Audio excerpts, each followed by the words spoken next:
JD. Ang kwentong ito ay hango sa totoong buhay. Mula ito sa isa nating kabayan na itago na lamang natin sa pangalang Manglino. Taong 1974. Aklan. Sa isang liblib na baryo ng Aklan, doon naninirahan ang isang batang naulila sa murang edad. Mabuti na lang, natagpuan siya ng isang mabuting albularyo. Kinupkop. Tinuring na tunay na apo. Ang pangalan ng albularyo ay si Manglino. Makalipas ng ilang taon ay natuklasan niya ang patungkol sa ina ng batang inampon. Hanggang sa tumungtong ng 17 years old, naglakas loob ng tanungin ni Ramon si Manglino patungkol sa kanyang ama. Ang palagi lamang nitong binabahagi ay kwento tungkol sa nanay. Pero ang sa ama, hindi nito nababanggit. Pakiramdam ng binata na parang meron itong nalalaman na ayaw lamang sabihin sa kanya. Lolo, baka naman pwede niyong sabihin sa akin yung tungkol sa mga magulang ko. Nagpapasalamat naman ako na kinupkop at tinuring niyo akong tunay na apo. Pero kahit papano, gusto ko malaman ang pinanggalingan ko. Wika ni Ramon. Ganun ba po? O sige, pero hindi ka ba nauumay sa istorya ko? Halos ilang taon ko nang binabahagi sa iyong patungkol sa nanay mong si Jen. Isang mabuti at mapagmahal na babae. Nakatira sa kabilang bayan. Kaso, namatay sa panganganak. Hindi ka naman daw talaga dapat maiiwan. Kaso, wala na ring magulang ang nanay mo. Wala na ang lolo't lola mo eh. Wala rin daw mga kapatid kaya wala kang tiyahin. Kaawa-awa man ang sitwasyon, naging matatag siya hanggang sa uli. Matagal niyo na pong nababahagi sa akin yung tungkol kay nanay. Lolo, paano naman po yung tatay ko? Tila nabilaukan sa kinakain ng matanda sa tanong ni Ramon.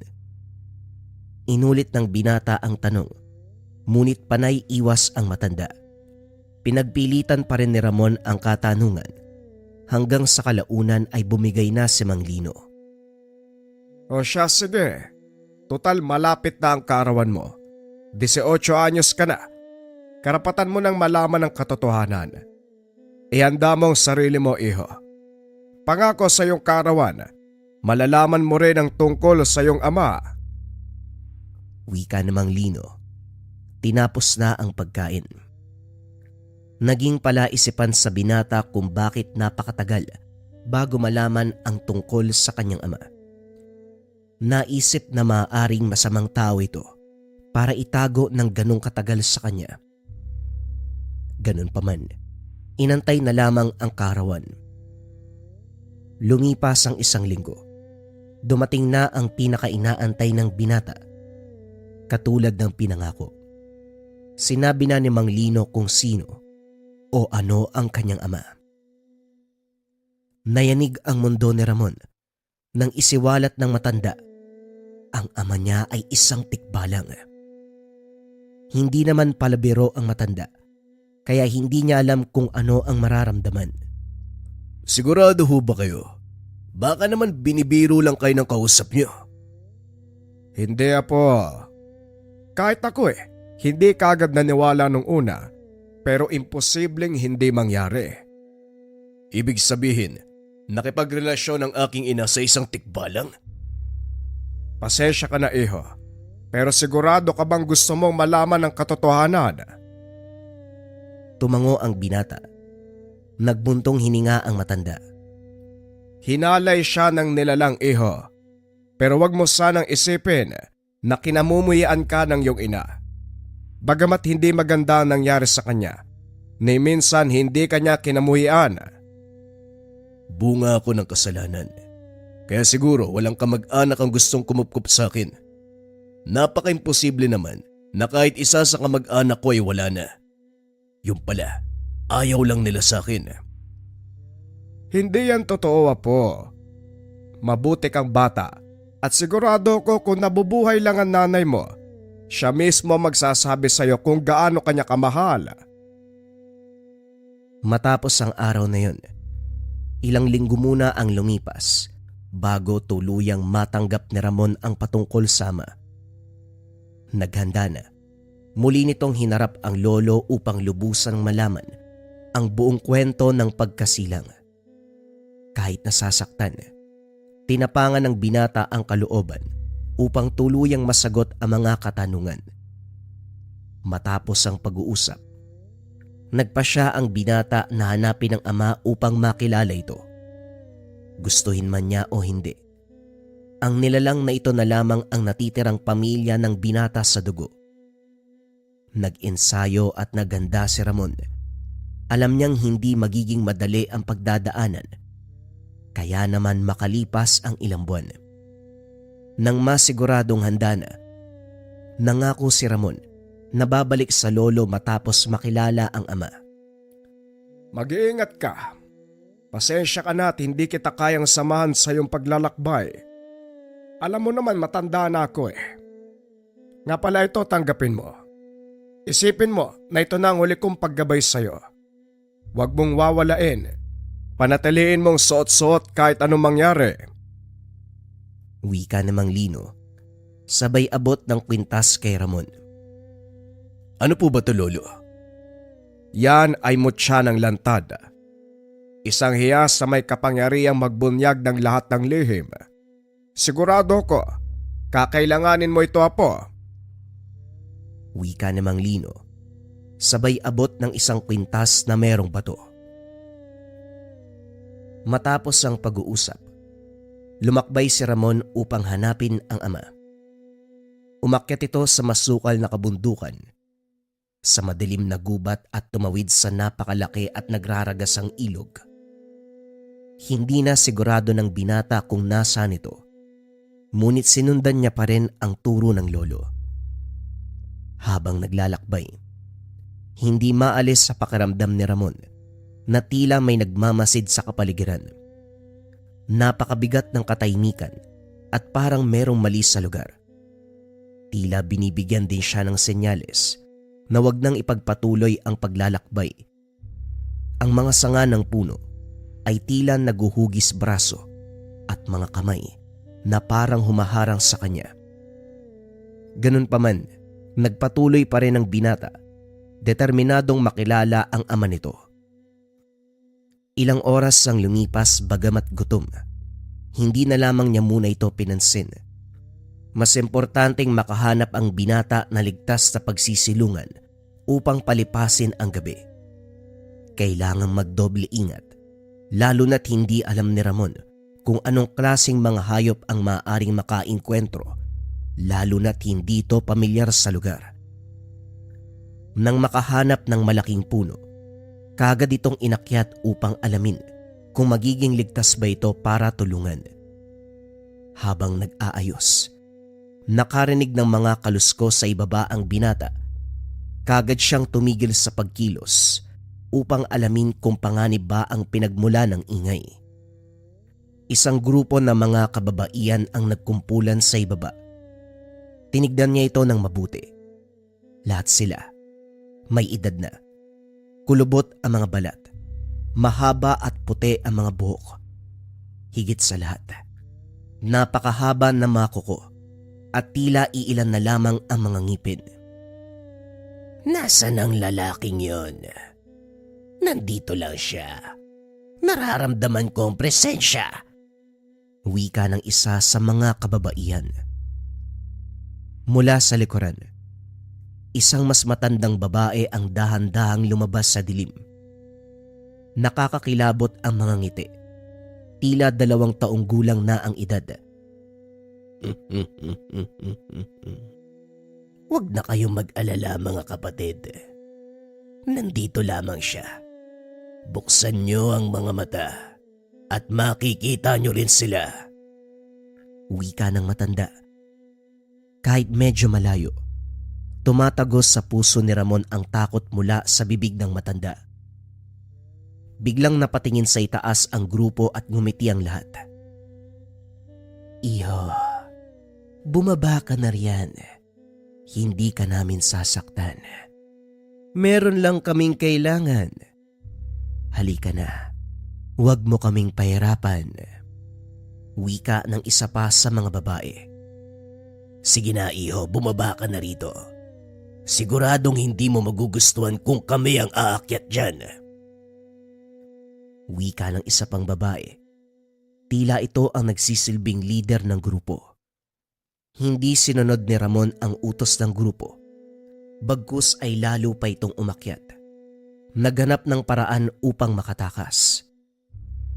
Nang mapansin nila na tila walang balak bumaba ang binata, kagad inilabas ng isa sa kababaihan isang uri ng pulang tela na puno ng mga insekto. Oras na para ilabas sa mga alaga natin, Pinunong Ignacia. Tanong ng isang babae.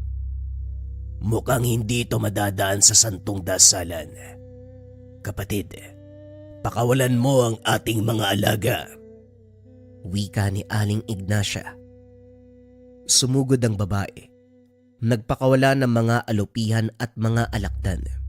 Gumapang ang mga ito sa puno ng napakabilis. Doon napagtanto ni Ramon.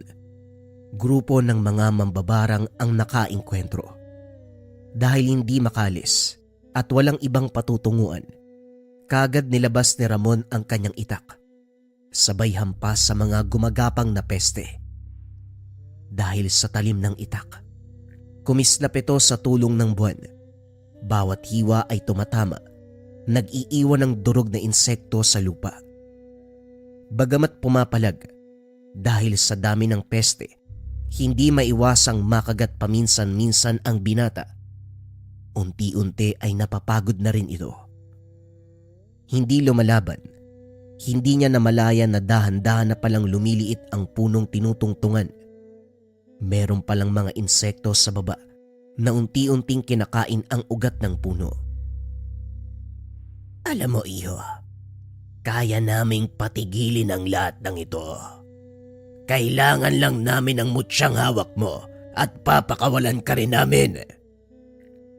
Dahil sa sinabi ng matanda, lalong hinigpitan ni Ramon ang pagkakahawak sa mutya. Nandilim ang itsura ni Aling Ignacia sa ginawa ng binata. Itinaas ng matanda ang braso ng isa sa kasama nito. Pinunit ang balat at tila may binalot na tuyong damo. Hindi na nasubaybayan ni Ramon kung paanong naging latigo ang hawak. Nagsambit ng orasyon ng matanda. Kagad hinampas sa direksyon ng binata. Tumagos ang sugat na natamo ni Ramon. Napasigaw ito sa sakit at halos makita na ang buto nito sa balikat kung saan tumama ang latigo. Ngunit imbis na umatras, tumalon siya mula sa puno at gumulong sa lupa. Napakabilis ng binata at kagad sinaksak ang dalang itak. Tumama ito sa tiyan ng isa sa mambabarang. Hindi na nakasagot pa ang babae. Tumilapon ang dugo nito at sa sandaling yun, nag-init at nanginig ang mutya ng lantad sa dibdib ni Ramon. Isiniwalat din ito na hindi lahat ng kasama ay tao. Sa 15 kababaihan, tanging 7 lamang ang talagang naroon. Gawa sa insekto ang lamang loob ng iba. May mga mata ngunit purong itim ang mga ito. Kagad pinaslang ni Ramon ang grupo. Galit na galit ang 3 natirang mambabarang. Naghawak na mga kamay ang 3 at sabay-sabay nagsambit ng orasyon. Sa gitna ng 3, sumabog ang itim na usok at bigla silang naglaho. Itinaas ni Ramon ang mga kamay upang pagpagi ng usok at takpan ng muka. Hindi kagad ito pinatakbo nang makitang libo-libong bubuyog ang lumalabas mula sa usok. Napakabilis ng mga insekto at sa bawat madaanan nito ay biglang lumiliyab. Tila may dalang apoy ang bawat bubuyog. Mabuti na lamang naalala ni Ramon ang ilog na nadaanan kanina. Kagad niya itong nakita at tumalon ito sa tubig. Kagad namatay ang mga insekto sa lakas ng agos at kalaunan. Nakaahon na si Ramon sa tubig. Gutom, nanlalamig, naghahabol ng hininga. Gayunpaman nagpapasalamat ang binata dahil buhay pa ito. Kagad tumayo si Ramon. Alam niyang wala siyang panahon para magpahinga. Lalo na't meron pang 3 mambabarang na gagawin ang lahat. Makuha lamang ang mutya sa kanya. Kahit madilim, nagpatuloy sa paglalakad si Ramon. Kailangan niyang makarating sa tirahan ng matanda bago pa ito mapas lang ng grupo. Gamit ang ilaw ng mutya, naaninag nito ang daanan. Kaso nga lang, ang ilaw na yon ang dahilan kung bakit siya natunto ng 3. Kagad nagpalipad ng mga ipis at gamo-gamo ang isa sa mga kababaihan. Pinagpapalo nito ang mga insekto, ngunit dahil sa dami, marami pa rin ang kumakagat sa kanyang balat. Muli siyang tumalon sa tubig upang mamatay muli ang mga insekto. Ngunit hindi inasahan ng 3 na bigla itong umahon at binato ang itak. Tumama ito sa leeg ng isa sa mga mambabarang. Kagad dumupa ang mga insektong pinalipad. Si Aling Ignacia na lamang at isa pa sa mga kasamahan ang natitira. Itigil na natin to, Pinunong Ignacia. Marami pa tayong pagkakataon na pwede nating makuha ang mutya ng lantad. At isa pa, 2 na lamang tayo. Hindi natin na lamang kayang gawin ng binatang yan. Wika ng isang kasama. Kagad siyang nakatikim ng sampal sa isang matanda na si Aling Romana. Tila nainsulto ito sa sinabi. Bigla namang hinawakan ni Aling Ignacia ang kamay ng babae. Unti-unting nangitim ang balat nito. Parang natuyong kahoy ang tekstura. Katakot-takot ang itsura. Kagad itinaas ni Ramon ang mutya ng lantad. Lumiwanag ito. Pinakita ang tunay na itsura ng kaninay babae lamang. Naging isang napakalaking bubuyog ang nasa harapan ng binata. Kasing laki ito ng tao. Baluktot ang pangangatawan.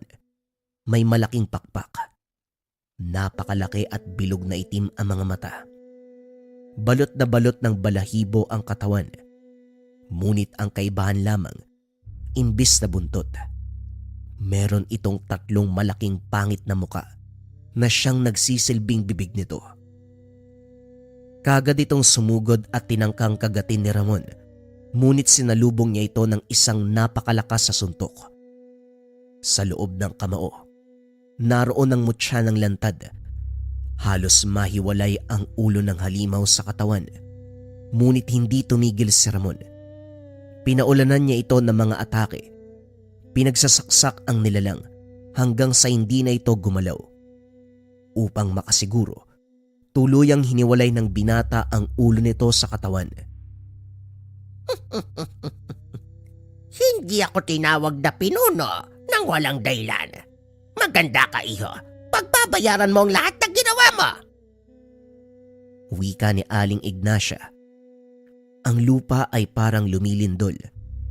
Ang hangin ay lumakas. Tila umiikot sa matanda.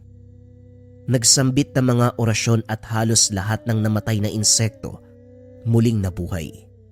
Ginawa ni Ramon ang lahat upang labanan ang bawat insekto.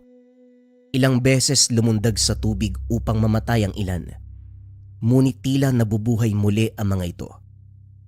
Bagamat napakalakas na ibinigay na kapangyarihan ng mutya sa binata, kalaunan ay nanghina na rin ang pangangatawan dahil sa lamig, puyat, pagod at gutom.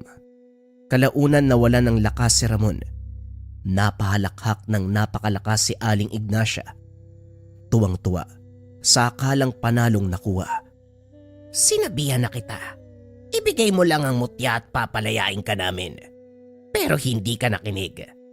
Ngayon, pagbabayaran mo ang lahat. Bagamat tanggap na ni Ramon na nalalapit na ang pagkamatay, sa huling sandali, idinikit niya ang mutya sa dibdib. Kahit sa huling hantungan, hindi niya ibibigay ang mutya. Bukod sa ayaw nitong mapunta ang makapangyarihang bato sa hindi karapat-dapat, ito na rin kasi ang huling alaala na meron siya kay Mang Lino. Bagamat hindi ama sa dugo, ama ito sa puso. Muling umilaw ang mutya. Ngunit hindi katulad kanina ang puting ilaw. Ngayon ay malaginto ang liwanag nito. Mula sa malayo, dumadagong-dong ang yabag. Dahan-dahang gumuguho ang lupa mula sa kabundukan. Ang mga puno, humahawi na tila natatapakan o merong pinapadaanan. Mula sa tuktok ng kabundukan, bumaba ang isang tikbalang. Ang kanyang ama. Napakalaki. Kalahating tao. Kalahating kabayo. Malaginto ang buhok na lumilipad kasabay ng hangin. Nanlilisik ang mga mata. Tila galit na galit sa ginawa sa anak. Nagbago ang timpla ng matanda. Parang nanginig ang tuhod. Nagkaroon ng bahid ng takot sa muka. Gayunpaman, nagpakawala pa ito ng mga orasyon at lahat ng insektong kayang palabasin. Nilaksan din ito ang hangin ngunit walang tumalab. Patuloy pa rin sa pagyabag ang nilalang dahil sa tibay ng balat. Kahit napapalibutan na ito ng insekto, parang wala lang lahat sa kanya. Sa tibay ng katawan, kahit sa hangin na kayang magpatumba ng puno ng nara, hindi tumatalab sa nilalang na ito. Sinubukang tumakbo palayo ni Aling Ignacia habang nagpapakawala pa rin ng mga insekto. Kaso nga lang, may hangganan ang lahat. Kalaunan naubos din ang mga alaga. Dahil sa katandaan, hindi na nito kinaya pang tumakbo. Naabutan din siya ng amang tikbalang. Isang hampas lang ng kanyang paa. Kagad nadurog ang katawan ng pinuno ng mambabarang. Ngunit bago ito mamatay, itinuro nito si Ramon. Nagsambit pa ng mga orasyon. Ang dugong tikbalang, yan ang magiging sumpa mo! Matapos magsalita, dinurog ito ng amang tikbalang. Ngayong karap na ni Ramon ang ama. Hindi nito alam kung saan sisimulan ang mga katanungan.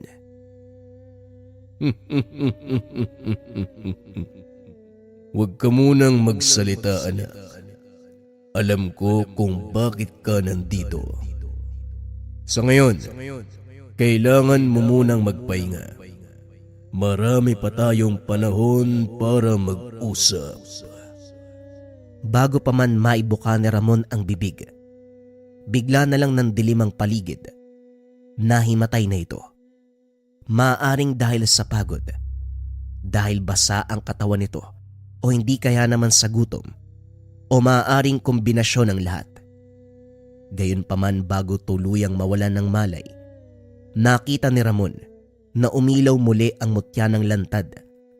Tila may nais itong ipakita, ilantad sa huling pagkakataon. Nagising na lamang si Ramon sa isang hindi pamilyar na lugar. Tila nasa loob ng kuweba. Nakaayos ito at punong-puno ng likas na yaman. Sa gitna ng kuweba ay merong talon kung saan napapalibutan din ito ng mga halaman at bulaklak. Doon natagpuan ni Ramon ang iba pang tikbalang. Tila munting komunidad. Kagad umakbay ang ama kay Ramon. Bakit niyo ako dinala sa lugar na ito? Hindi ba sila magagalit na nagdala kayo ng tao sa lugar ng mga tikbalang? Maaring sa tagal mong naninirahan bilang tao, hindi mo alam na may dugo ka ng tikbalang. Tignan mo ang iyong mga binti, anak. Kahit sinong makakita sa iyo dito, hindi ka mapagkakamalang tao. Kagad tinignan ni Ramon ang binte at napatras. Hinawakan ng mabuti ang katawan. Makalipas ang ilang minutong pagsusuri, pumunta sa talon ng binata upang tignan ang refleksyon. Isang tikbalang. Yan ang huling nais ipakita sa iyo ng mutya ng lantad. Oras na upang harapin at tanggapin mo ang pagiging tikbalang, anak. Hindi maaari. Buong buhay ko hindi kita nakilala. Ni hindi mo nga ako hinanap eh. Tapos ngayon kailangan kong tanggapin ang responsibilidad ng pagiging tikbalang, ng pagiging tagapagbantay ng gubat.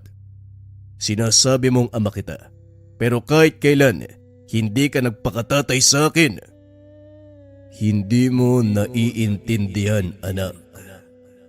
Hindi ko ginusto na iwan kayo ng nanay mo. Malalaman mo ang tunay na kaganapan. Katulad mo, nagsimula ako bilang isang normal na tao. Merong pamilya. Nagkaroon ng mga kaibigan. Isa sa mga naging kaibigan ko ay nanay mo. Tunay kami nagmahalan at kalaunan ay nabuka. Magpapatuloy dapat ang pagmamahalan. Ngunit aking nakita ang tungkol sa aking pinagmulan. Naalala ko pa nang ibigay sa akin ni Mang Lino ang mutya para malaman ko ang tungkol sa dugo ko. Kagad nagpalit ang aking anyo. Sinubukan namin ni Mang Lino alamin kung paanong matatanggal ang sumpa. Pero mukhang walang takas ang sinamang mabigyan nito. Kahit anong gawin, hindi na ako makakabalik pa sa mundo ng mga tao. Hindi ko na nakakausap si Mang Lino o si Jen. Hindi man lang ako nakapagpaalam. Mabuti, bago ko tuluyang mawala. Nangako si Mang Lino na aalagaan kayo ng nanay mo. Ngunit mukhang hindi kinaya ni Jen ang kaganapan. Pasensya ka na, anak. Pero hindi mo na sana inalam pa ang patungkol sa akin. Ngayong katulad na kita, biniyayaan tayo ng kakaibang lakas at kapangyarihan. Ngunit may kaakibat itong responsibilidad. Pero ang sabi sa akin ni Lolo Lino, hinalay mo ang aking ina. Sinabi niya ang bagay na yun upang hindi mo na ako hanapin pa. Pero mukhang determinado kang makilala ko. Sinubukan ka lang ilayo ni Mang Lino sa kapamakan. Kahit pa ako ang magmukhang masama. Ang gusto lang namin, mabigyan ka ng proteksyon. Proteksyon. Pero nung pinagtutulungan ako kanina, hindi mo man lang ako tinulungan. Dahil alam kong kaya mo. Sigurado kong hindi ka mamamatay sa mga una mong laban. At wari ko sana tumigil ka na at maisipan mong bumalik na lamang para sana hindi ka matulad sa akin. Hindi kagad nakapagsalita si Ramon. Inuunawa ang lahat ng kaganapan. Hanggang ngayon, hindi ka pa rin makakabalik sa mundo ng mga tao? Ibig sabihin, alam ni Lolo Lino na hindi kami magkikita pang muli, pero hinayaan niya ako para lang makasama kita, ang tunay kong ama. Halos napaluha na lamang si Ramon. Nagsakripisyo si Mang Lino para magsama silang dalawa, para lang matupad ang hiling niya na makilala ang ama. Simula noon, tinanggap na lamang ni Ramon ang pagiging tikbalang. Sa tulong ng ama, natutunan nito ang mga dapat gawin at patungkol na rin sa kanilang uri. Mula sa bundok, siya ngayon ang tagapagbantay, nakatingin sa malayo. Doon natatanaw ang kanyang lolo at ilang mga kaibigan na naiwan sa baryo. Naririnig niya ang mga ito, pero hindi malapitan. Tanging ang malamig na hangin at tahimik na buwan ang saksi ng kanyang pangungulila. Ngayon katulad ng ama, isa na rin siya sa nilalang na walang lugar sa mundo ng mga tao. Sa hindi malamang dahilan, muling bumalik ang mutya ng lantad kay Mang Lino. Tila hinatid ito nang hindi nakikitang nilalang. Sa paghawak ng matanda, ramdam niya ang pagmamahal. Ramdam niya ang pasasalamat ni Ramon sa sakripisyo at pagmamahal na ibinigay niya sa buong taon na nasa mundo ng mga tao si Ramon. Habang buhay hindi makakalimutan ni Mang Lino ang patungkol sa kanyang ampon na si Ramon, pati na rin sa kanyang ama na isang nilalang na kung tawagin ay tikbalang. Ang kwentong ito ay hango sa totoong buhay. Mula ito sa isa nating kabayan na itago na lamang natin sa pangalang Glenn. Taong 1996, Quezon. Ang tanging kabuhayan ng pamilya ni Glenn mula pa sa mga ninuno, pangunguha ng ratan sa liblib na kagubatan. Buwis buhay, hindi lang dahil sa malakas na bugso ng tubig sa ilog o matarik na daanan ang sasalubong. Naroon din ang mabangis na hayop at elementong minsan ang tumangay ng tao. 7 anyos nang matutong manguha ng ratan, baging, tilob at bamban. Sumasama sa lolo na tumanda sa ganitong hanap buhay. Ito rin ang nagturo sa kanya para kahit sa murang edad, may ideya kung paano mabuhay. Hanga ang binata sa tapang ni Lolo Simo. Walang takot na sinusuong ang pinakamasukal na gubat kung saan matatagpuan ang ratan. Ilang beses nakaengkwentro ng baboy ramo at kung ano pang mabangis na hayop. Kung minsan pa, elementong katulad ng engkanto at lamang lupa. Sa kabutiang palad, nalampasan pero hindi nakaligtas sa peklat na halos tabunan ang buong katawan sa sobrang dami. May pagkakataon na nagdududa si Glenn sa katauhan ng matanda. Noong araw kasi, hindi nito alam na susunod siya sa gubat. Naabutan nitong nakikipag-usap sa kung sino na hindi naman nakikita. Kung magtatanong siya, sasagot na engkanto ang kahusap. Hirap siyang maniwala dahil idadaan sa pagbibiro. Hula niya, meron itong iniingatang bagay dahilan para magkaroon ng kakayahang makakonekta sa ibang uri. May pagkakataon din na nahuhulaan ang susunod na mangyayari, lalo na kung patungkol sa kababalaghan. Ang problema, kapag mag-uusisa siya, iibahin nito ang usapan. Dapit hapon nang maisipang sumunod sa gubat. Kaninang umaga pa si Lolo Simo, tanghali dapat iyon nakakauwi. Kaya ganun na lamang ang pag-aalala. Pagdating sa masukal na parte, nakita ni Glenn ang bakas ng pamumutol ng ratan. Nasa tabi ng nakatambak ang bungkos nito. Kaso nga lang, hindi mahagilap ang matanda. Lumakad sa unahan, sinilip ang bawat kumpol ng mga halaman hanggang sa nasepat sa hindi kalayuan si Lolo Simo. Kagaya ng mga nakasanayang tagpo, meron itong kinakausap sa hangin. Tahimik na pinagmasdan ng binata ang galaw ng matanda. Panay ituturo sa naglalakihang puno sa paligid. Hindi nagtagal, bumalik si Lolo Simo sa lugar kung saan iniwanan ang nakuwang ratan. Nauna si Glenn. Doon nagpanggap na kakarating lamang. Habang pababa ng kabundukan, tahimik na sumunod ang binata. Sa tinagal, ilang beses kumurap dahil nakakakita ng maitim na imahe sa hangin. Namataan sa gilid si Lolo Simo. Kinusot ang mga mata upang malaman kung nagkamali ba. Pero malinaw pa sa sikat ng araw na tama ang nakikita. May elementong nakasunod sa matanda. Gayunpaman, hindi magawang sabihin dahil natatakot na baka bumaling sa kanya. Kasama ito mula sa gubat hanggang sa bahay. Kasabay ng pagbaba ng pasangratan ay ang pagkawala ng elemento. Tinignan ng paligid dahil hindi na ito mahagilap. Sasama ka ba sa akin sa pagpunta sa bayan? Kung oo, magmadali ka na. Magmadali ka magberyenda dahil lalakad tayo kagad. Malayo yon at siguradong aabutin tayo ng gutom sa daan. Ipagbalot mo na lamang ako ng tinapay. Bilisan mo, aantayin kita sa labas. Wika ni Lolo Simo. Pumasok ito sa kusina kung saan nakatambak ang nakuwang ratan kahapon.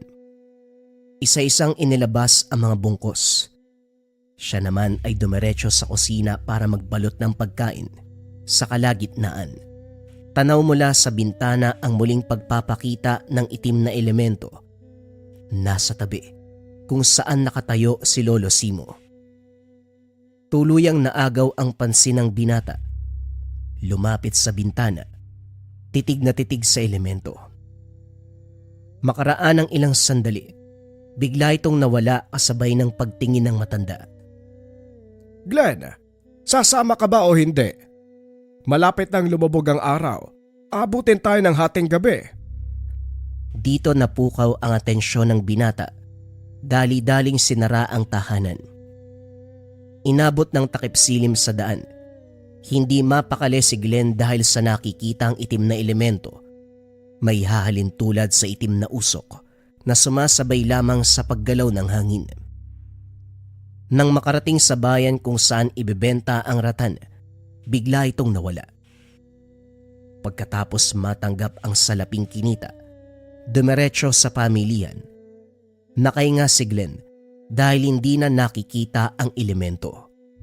Iniwanan siya ni Lolo Simon sa tabi. Ito na kasi ang nagtungo sa tindahan ng tabako.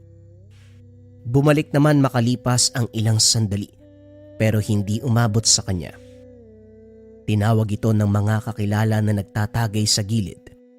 Bilang respeto umupo muna. Sumenya sa kanya na mabilis lang. Tumango naman ang binata at matyagang nag-antay sa tabi. Sa pagdaan ng minuto, napansin ni Glenn ang isang lalaki sa likuran. Dumampot ng bote sa kabilang mesa at saka dali-daling humakbang para ihampas sa ulo ni Lolo Simo. Sisigaw na sana ang binata para balaan ng matanda. Kaso hindi na kailangan dahil lumitaw ang elementong itim. Wala naman itong ginawa pero yung lalaki ay biglang natalisod. Nabasag ang bote. Direktang bumaon sa muka ang bubog. Nagulat ang lahat at dali-daling sumaklolo. Glenn, halika na. Nagkakagulo na sila. Mabuti na lang hindi sa akin tumama. Kaunti na lang kasi ang kulang eh. Wika ni Lolo Simo nang makalapit. Lolo, wala po ba talaga kayong alam sa nangyayari? Tumingin si Lolo Simo sa binata. Nakaramdam ng takot si Glenn kung kaya't iniba ang usapan. Nagmamadaling nauna sa paglalakad. Gabi na habang binabaybay ang daan. Walang imik ang maglolo dahil abala ang atensyon sa kanya-kanyang hawak na sulo. Pagdating sa bahaging masukal, dito muling napansin ni Glenn ang elemento. Kahit gaano kadilim ang paligid, malinaw niya itong nakikita. Sa puntong ito, mas dikit kay Lolo Simo. Tutok na tutok ang binata hanggang sa napansin ang pag-iba ng hangin. Hindi lang pag-alingasaw ng matapang na amoy, may mabigat pa na presensya at parang may buhok na gumagapang sa binti.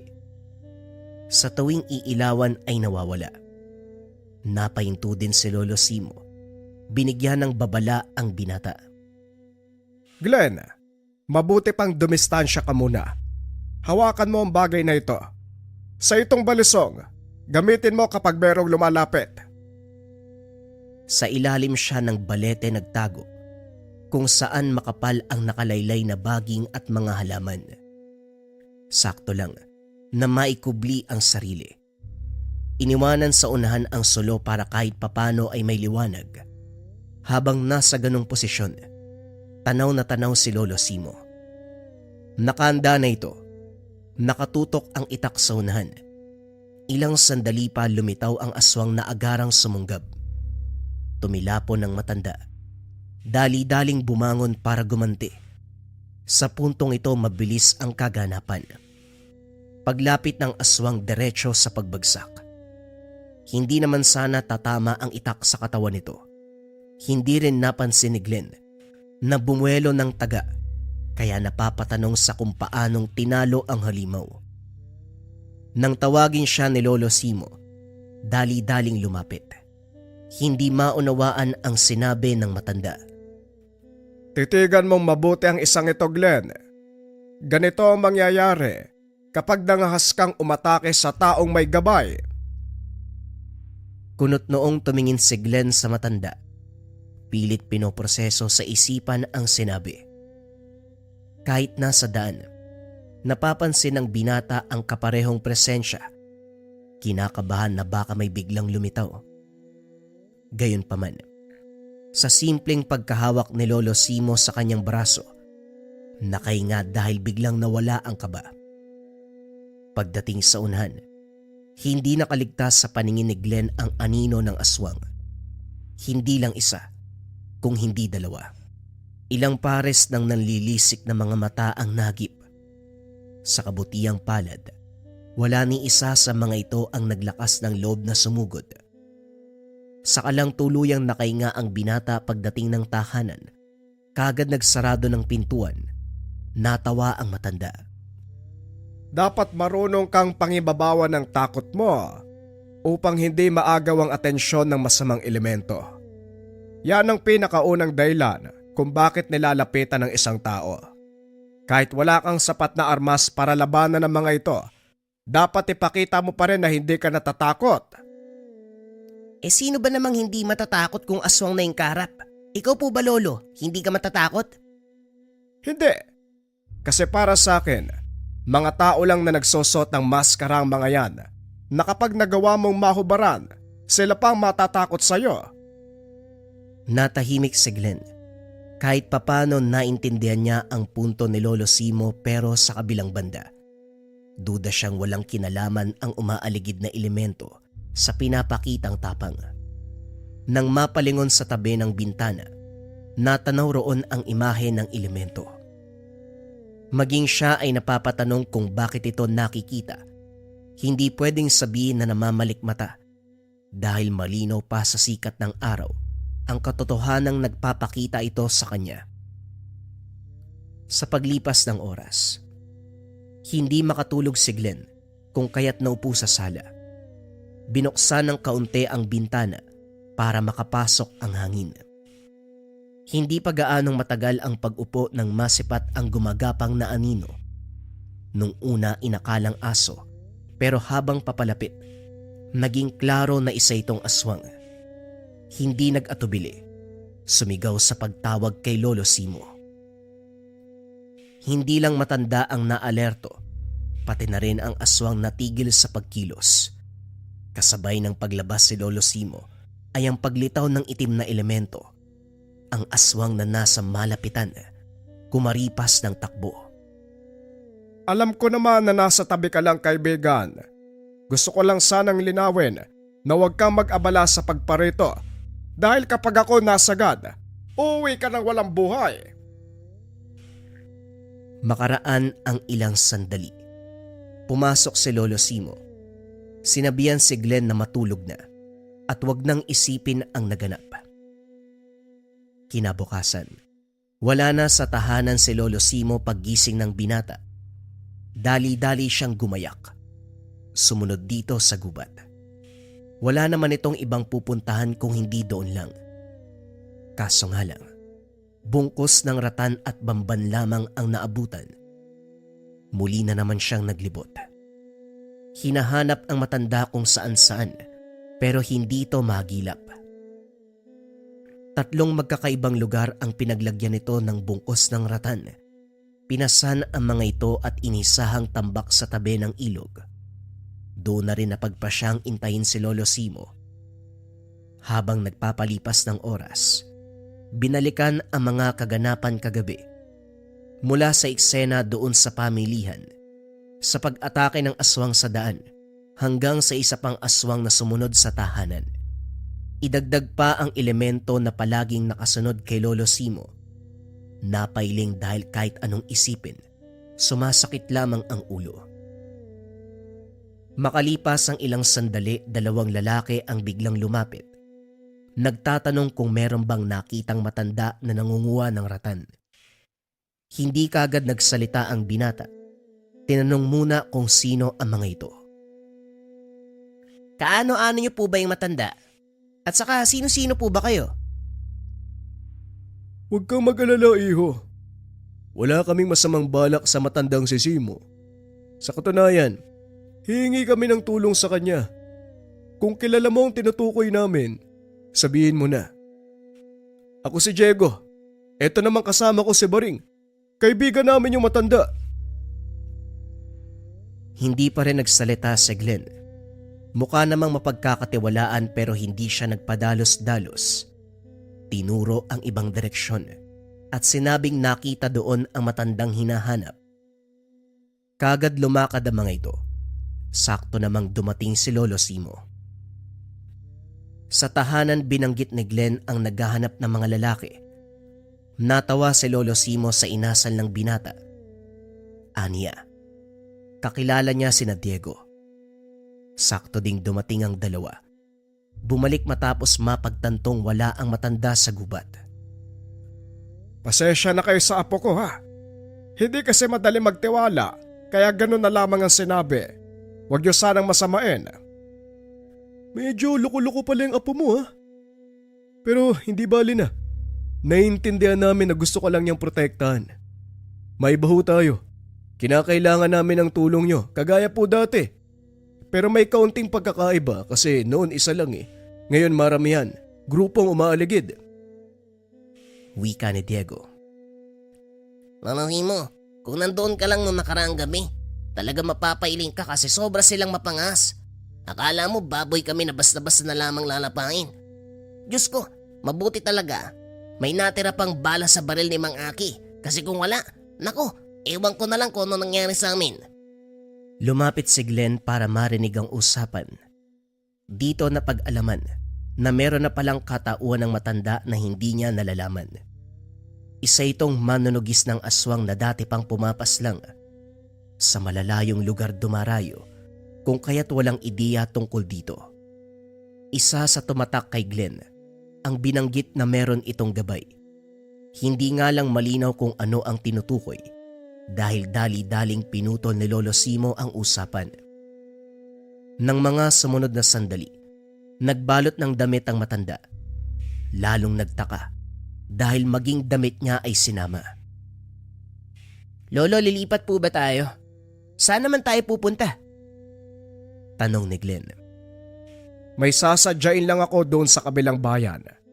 Mananatili tayo doon ng ilang araw. Kaya kinakailangan ng damit.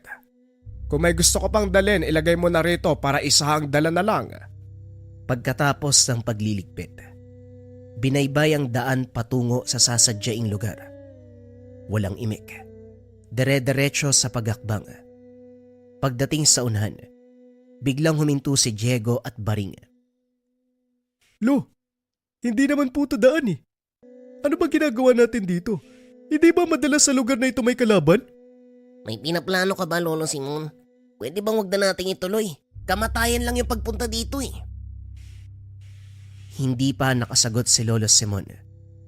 Lumabas na mula sa iba't ibang direksyon ang mga kalalakian. Hindi armado pero malakas ang presensya. Pumalibot ang mga ito habang palipat-lipat ang tingin sa kanilang apat. Alisto naman si Diego at Baring na bumunot ng itak. Kaso pinigilan ni Lolo Simo. Mga iho, dadaan lang naman kami. Huwag niyong bigyan ng masamang kahulugan. Ito lang kasi ang daan patungo sa pupuntahan namin. Simo, wag na tayo maglokohan. Alam natin lahat na sinadya mo ang pagparito. Hindi ba? Tinanggal ng lalaki ang balot sa muka. Inilantad ang sarili. Nakilala ito ni Lolo Simo. Ikaw pala yan, Oliver. Sa paglipas ng panahon, dumarami ang batuta mo. Kagaya mo rin ba sila na pumapatay ng tao para lang ialay sa demonyo? Matagal na nung huli tayong nagkaharap. Hindi ko inasahan na magkikita ulit tayo ngayon. Tanda, masyado mo namang iniingatan ang pananalita mo. Hindi mo ako maluloko. Aminin mo, talagang sinadya mong pagdaan dito. Naglabas ng bote ang lalaki. Itim na likido ang laman. Nagtaka si Glenn nang hilahin siya palayo ni Diego habang si Baring at Lolo Simo matapang na umarap sa grupo. Alam mo, ayoko sanang maging bayolente, lalo na sa harapan ng apo ko. Pero kung hinihiling mo naman at para sa ikakatahimik mo, bakit hindi? Total, pareho namang mainit ang dugo natin sa isa't isa. Dito na tayo magtos. Tignan natin kung sino mananatiling buhay mamaya. Ngumiti si Oliver. Binuksan ang bote at saka isinaboy. Kaso mabilis na kumilos si Baring. Dumampot ng damit at saka inihagis. Dito tumama lahat ng likido. Ang sumunod na nangyari, pisikal ang laban. Kaso nga lang, nagpalit ng anyo ang grupo. Tumambad ang tunay na itsura ng mga ito. Sa takot napapikit si Glenn habang nakasiksik sa tabi. Tinakpa ng tenga dahil sa tindi ng ingay. Umabot hanggang laman ang hinig na dulot ng ingay ng mga aswang. Sa muling pagmulat, nakita kung paano isa-isang tinumba nila Lolo Simo ang kalaban. Maging ang elementong itim, nakisali na rin. Hindi nagtagal, si Oliver na lamang ang natitirang buhay pero nagtamo ng malubang sugat. Naghiingalo, hubo ng magpalit ng anyo. Hindi ko alam kung anong gabayang meron ka, tanda. Ilang beses na kitang pinagtangkan, pero ikaw pa rin ang nagwawagi. Huwag ka masyadong magpakampante dahil may kalalagyan ka rin. Mapatay mo man ako ngayon, hindi dito matatapos ang laban. Intayin mo si Padring. Siya mismo ang kakatay sa kaluluwa mo. Ang totoo niyan, si Padring talaga ang pupuntahan namin. Nasaan ba siya? Siguro naman, inaantay niya rin ang pagdating ko, ano? Sinamaan lamang siya ng tingin ni Oliver, pero hindi ito nakatagal ng pugutan ng ulo. Dali-dali itong inilagay sa sako. Tinali ang maayos at saka lumakad. Mahaba pa ang paglalakbay kung kaya't ilang beses ding huminto para makapagpahinga. Si Glenn na nasa paligid ang atensyon. Napansin ang iilang anino. Lahat ng mga ito ay nakamasid sa kanila. Nakasunod hanggang narating ang paroroonan. Tinawag ni Mang Aki ang matandang nagpatuloy sa kanila. Doon bumungad ang iilang kabataan. Ang ilan ay nakaratay, maraming benda sa katawan. Sa puntong ito, hindi makapaniwala si Glenn na malaman ang tungkol kay Lolo Simo. Unang nakilala ni Lolo Simo si Mang Aki doon sa kagubatan kung saan siya nangunguha ng ratan. Sugatan nito, lalo na ang kasamang bata. Naglalakad lamang ang mga ito pero biglang may aswang na umatake. Swerteng nasakluluhan ni Lolo Simo. Hindi rin inasahan na meron pang nabiktimang mga bata sa kabilang direksyon. Lahat nailigtas sa kaparehong pagkakataon. Ito ang naging simula ng pagkakaibigan. Dahil tubong lansangan ang mga bata, kinupkop ni Mang Aki. Nadagdagan pa dahil nasundan ang pagligtas ni Lolo Simo. Huli nitong nasakluluhan ay ang pangdurukot ng grupo ni Oliver. Kilala mo naman ang grupo ni Oliver, di ba? Tauhan niya ang sumalakay nung nagdaang gabi. Ilan sa mga batang nasugatan. Sa kabutihang palad na agapan ko naman ng gamot. Inutusan ko sina Diego at Baring na puntahan ka. Natatakot ako para sa mga bata. Huwag mo nang alalahanin si Oliver. Bit-bit namin ang ulo niya. May binanggit siyang pangalan eh. Padring, kilala mo ba? Tinakot ako gamit ang pangalan ng taong ito. Kung tama ang hinala, amo siguro ni Oliver. Kung ganon, itong si Padring ang dapat nating pagandaan. Pakiramdam ko, tayo na ngayon ang tinutugis dahil ilang beses mong naharangan ang operasyon nila. Hindi lang tayo natuntun kagad kaya natagalan ang pagsalakay. Huwag mo nang alalahanin. Ako na ang bahala. Tutukan mo lang ang mga bata. Utusan mong magbantay sina Diego at Baring. Marunong naman sa pakikipaglaban ng mga yan. Idagdag mo na rin ang apo ko. Pwede mong utusan, pero wag sa pagharap ng aswang. Wala pang ideya yan eh. Napalanok si Glenn nang lumingon sa kanya si Mang Aki. Sigurado ka bang hindi marunong humarap sa aswang ang apo mo? Simo, malakas ang kutob ko na pwede siyang sumunod sa yapak mo pagdating ng araw.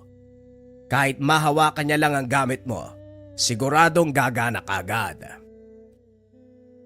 Huwag muna natin pag-usapan. Si Padring ang prioridad sa ngayon. Lalakad ako mamaya pagsikat ng araw. Parang may ideya na ako kung saan matatagpuan ang padring na yan. Masyadong mabilis ang kaganapan. Hindi napansin ni Glenn ang paglipas ng oras. Pagkagising hindi na nakita si Lolo Simo. Ang sabi ni Mang Aki, lumusob ito sa baluarte ng kalaban. Tulalang napatitig ang binata sa matanda. Kung magsabi ito ay simple lang, na para bang ordinaryong laban ang susuungin ni Lolo Simo. Lumipas ang oras. Dapit hapon na pero wala pa ang matanda. Nabahala si Glenn kung kaya't gumawa ng paraan. Nang makitang abala si Mang Aki sa panggagamot sa mga bata, dahan-dahang pumuslit sa labas. Nakita doon si Diego at Baringa. Paulit-ulit na nagtanong si Glenn. Hinuhuli sa salita ang mga ito. Hanggang sa aksidenteng masabi ang kinaroroonan ni Lolo Simo. Hindi alintana kung ano ang nag-aantay na panganib. Binaybayang tinurong daanan. Nahilo si Glenn dahil puro kahoy ang nakikita sa paligid. Pero pagdating sa unahan, napansin ang kaluskos ng dahon. Nang pakinggan pa ang ingay, tunog ng pagkatumba ng mga puno. Ang kasunod, napansin ang paggulong ng pugot na ulo sa harapan. Lalong hindi nakakilos nang bumagsak ang katawan. Nasipat si Lolo Simo sa unahan, nakikipagbuno sa grupo ng aswang. Sa kabila ng ingay, wala masyadong maririnig dahil masukal na bahagi ito ng kagubatan. Nagtago si Glenn upang hindi makita. Nakatutok kay Lolo Simo. Ngayon lang napansin ang husay nito sa paggamit ng patalim. Pasimpleng inalagan ang atake ng kalaban. Kung tataga ay walang palya. Tatama sa mga aswang. Maliban dito nasa likuran ng matanda ang itim na elemento. Wala naman itong ginawa. Sadyang nasa likod lang. Sa paglipas ng ilang sandali wala nang natira sa grupo ng kalaban. Naggutay-gutay ang mga katawan nito. Ito na yata ang pinakabrutal na patayang nasaksihan ni Glenn. Kahit kailan talaga, gumagawa ka ng paraan para masundan ako. Huwag ka na magtago diyan. Alam kong nasa likod ka ng mga halaman, Glenn. Nagulat ang binata sa biglang pagtawag ni Lolo Simo. Hindi niya ito napansin na tumingin. Ngayon din, nakatalikod pa rin habang nagsasalita. Lolo, ikaw pa rin ba yan? Para kasing naging ibang tao ka eh. Wika ni Glenn. Hinay-hinay sa pagakbang. Iniiwasang maapakan ang parte ng aswang. Sa punto ito, natigilan si Glenn nang humarap si Lolo Simo. May markang itim ang kalahati ng muka. Bahagya ding umitim ang kanang mata. Huwag kang matakot, Glenn. Ako pa rin ito, ang Lolo Simo mo. Umatras si Glenn. Wala naman siyang nararamdamang banta, pero hindi lang matanggap ang itsura ng matanda. Nang masipat muli ang itim na elemento sa likuran, hindi siya nagpigil na magtanong. Ang gabay ba na tinutukoy nila, yung elementong itim na nakasunod palagi sa'yo? Sa pagkakataong ito, si Lolo Simo naman ang nagulat. Hindi inasahan ang sinabi ng binata pero bago ito malinaw, sunod-sunod na pagbato ang pumukaw sa kanilang atensyon. Ilang sandali pa lumitaw ang isang lalaki. May edad na ito. Maputi ang buhok. Masama ang tingin kay Lolo Simo. May dalawa pang tao sa likuran. Pareho ng amoy sa mga aswang. Ikaw pala ang sinasabi nilang Simo na manunugis. Hindi ko galing magpakita, pero masyadong matunog ang pangalan mo sa mga tauhan ko. Lalo na ikaw palang pumaslang kay Oliver. Si Oliver ang may tuturing ko malakas na aswang na hawak ko. Pero tinalo ng matanda. Sandali. Ikaw ba si Simo o itong binata? Sino ba sa inyo? Walang kinalaman ng binata rito. Napadaan lang siya. To, umalis ka na. Dumiretso ka kung saan ka pupunta. Pasimple niyang sinenyasan ang binata na umalis. Kumaripas naman si Glenn, kaso huminto nang marinig ang mabangis na pag-alulong. Sa puntong ito, nagmistulang dambuhalang aso ang dalawang lalaki. Sinugod si Lolo Simo. Salitan ang mga ito ng atake. Hindi may kakaila ang lakas dahil nadaplisan lang ang matanda. Tumilapo na ito. Ilang ulit pang bumagsak matapos pagpasapasahan. Hindi nagtagal bumaon ang ulo sa lupa matapos suntok-suntukin. Tuwang-tuwang lumapit si Padring, kontentong-kontento sa nakikita. Kuryoso pa ako kung paano ka makipaglaban. Sa 2 asbo pa lang bagsak ka na pala. Sayang ka sa oras. Patayin nyo na yan. Siguraduhin malinis ang lugar. Wala kayong ititirang bakas. Naunang umalis si Padring. Bigla na lang itong naglaho matapos ang iilang hakbang. Kumilos ang naiwang aswang. Pero sila ngayon ang nagulat. Pasimpleng bumangon si Lolo Simo. Tumatawang humarap sa mga ito. Nang sumugod ng kalaban, humarang ang itim na elemento. Naniga sa kinakatayuan dahilan para matuluyan ng matanda. Ilang beses tumagos ang itak sa katawan. Tinapos sa pamamagitan ng pagpugot ng ulo. Pagkatapos ito, dali-daling sinundan ang dinaanan ni Padring. Nagkaharap ang dalawa. Parehong masama ang tingin sa isa't isa. Walang umimik. Diretso sa laban. Tumilapon ang tumilapon. Parehong natatamaan sa kanika nilang atake. Hindi nagtagal pareho ding bumagsak ng mapuruhan ang isa't isa. Naalerto naman si Glenn nang makitang sumulyap sa kanya si Padring. Kaso bigla na lang itong nasa harapan. Napansin na lang ng binata na humapdi na ang tiyan. Sa puntong ito nagulat nang makita sa harapan si Lolo Simo. Nagawa nitong harangan ng atake na para sana sa kanya. Tumagos ang naghahabaang kuko ng aswang. Nadaplisan lang siya. Kumilos ang elemento. Sinakop ng itim na figura nito ang mukha ng aswang. Nag-iba ang kilos. Nabaling ang atensyon sa pagkalmot ng sarili. Walang tigil. Hanggang sa tumagos ang sariling kuko sa katawan. Hinablot ang laman dahilan para humandusay. Nangisa ito. Hindi nagtagal ay binawian ng buhay. Dali-dali namang nilapitan ni Glenn si Lolo Simo. Pinipigilan ang pagdurugo ng sugat. Sakto namang dumating sina Diego at Baring. Hinahanap ng mga ito ang binata na hindi nagpaalam.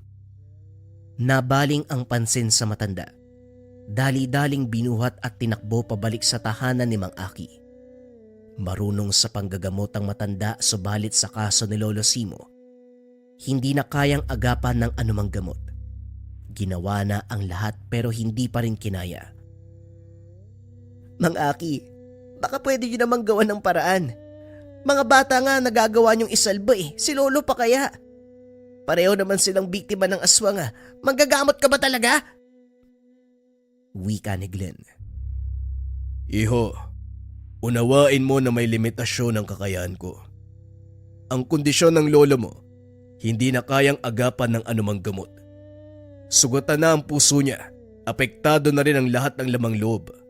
Swerte na nga yan, buhay pa rin hanggang sa ngayon. Malapit na ang oras niya. Mabuti pa magpaalam ka na. Naguguluhan si Glenn kung ano ang uunahin. Ang pagmamakaawa ba na magamot ang matanda o pagpapaalam dahil nalalapit na ang kamatayan. Sa huli, umiyak na lang sa tabi ni Lolo Simo. Huwag mo na akong alalahanin. Maraming taon na ako nabuhay sa mundo. Tama na siguro ang oras ko. Hanggang dito na lang. Tanggapin mo tong mutya. Alagaan mong mabuti. Dahil ito ang alaalang may iwan ko sa'yo. Pagdating ng araw, pwede mo itong gamitin, Glenn. Mag-iingat ka. Matapos magsalita, tuluyang na maalam. Nagluksa ang lahat, maging ang mga batang nailigtas sa mga aswang. Inalala kung paanong nagbuwis ng buhay ang matanda para lamang maharangan ang mga nilalang. Maging sina Diego at Baring, saksing buhay sa pagiging manunugis ng yumao. Si Mang Aki naman, nagsisisi dahil hindi makatulong. Masakit ang mawalan sa buhay, subalit unti-unting naintindihan ni Glenn na merong hangganan ang lahat. Matapos mailibing ni Lolo Simo, nagpaalam siyang babalik na sa tahanan. Namuhay sa lungkot ang binata, hindi kumain, nakalimutang alagaan ang sarili. Tulala lamang sa tabi. Sa kabutiang palad bago mawala ng bait, lumitaw ang itim na elemento. Ito ang gabay ng lolo. Kasabay nito ay ang paggulong ng mutsyang itim sa harapan. Dito napukaw ang atensyon ni Glenn. Napagtanto ang pagiging pabaya sa sarili. Sa puntong ito tanggap na ng binata na tuluyang sumakabilang buhay ang lolo. Hindi na gaanong apektado kapag nababanggit ang pangalan. Tatawa na lamang, babalikan ang masayang alaala kasama ang lolo. Kung noon, ang pangalan ni Lolo Simo ang kinakatakutan ng mga aswang, ngayon ay siya naman. Sinalo niya ang pagiging manunugis ng aswang. Pero ang hindi alam ng lahat, sa likod ng malakas na manunugis, meron siyang itim na mutya. Meron siyang itim na gabay na tumutulong sa pagpaslang sa mga aswang. Naranasan nyo na ba mga kabayan, yung tipong unang kita nyo pa lang dun sa tao, sobrang gaan na kaagad ng pakiramdam mo sa kanya. Yung tipong nagkakaroon kaagad ng tiwala. Or ikaw ba yung tipo ng tao kabayan na nasa toxic environment? Yung palagi ikaw yung napapag-initan, laging galit yung mga tao na nasa paligid mo, boss mo, amo mo, kapitbahay, kapatid, kamag-anak. Basta nasa toxic environment na laging galit yung mga tao sa'yo, kahit wala ka namang ginagawang masama. Pwede mong subukan ang Kaluban de Pampaamo from Lika Merchandise. Ito yung Kaluban de Pampaamo from Lika. May mga sangkap to sa loob. Pwede nyo tignan pagdating sa inyo, pero ibalik nyo lang kaagad sa Kaluban. Ang bisa nito, pampaamo sa tao, pampaamo sa negosyo. Sobrang simple lang ng gagawin nyo kapag nasa inyo na yung Kaluban. May frito na gabay po lang tela pouch. Ilagay nyo lang dun sa pouch, ilagay nyo sa bag nyo, ilagay nyo sa bulsa nyo, basta dalhin nyo palagi. Bagay ang Kaluban sa mga nasa sales or kung palagi kang merong nakakausap, umaharap ka sa mga tao, nagpe-present ka. Kasi mabilis nga kayo makakapagpalagay ng loob ng taong kausap mo, mabilis mong makukuha yung tiwala nila. Yan ang bisa ng Kaluban de Pampaamo. Again, may mga sangkap pa to sa loob kabayan. Pwede mong silipin pagdating sa'yo. Kung interesado ka, research mo lang yung shop ng Lika Merchandise. JD. Ang kwentong ito ay hango sa totoong buhay.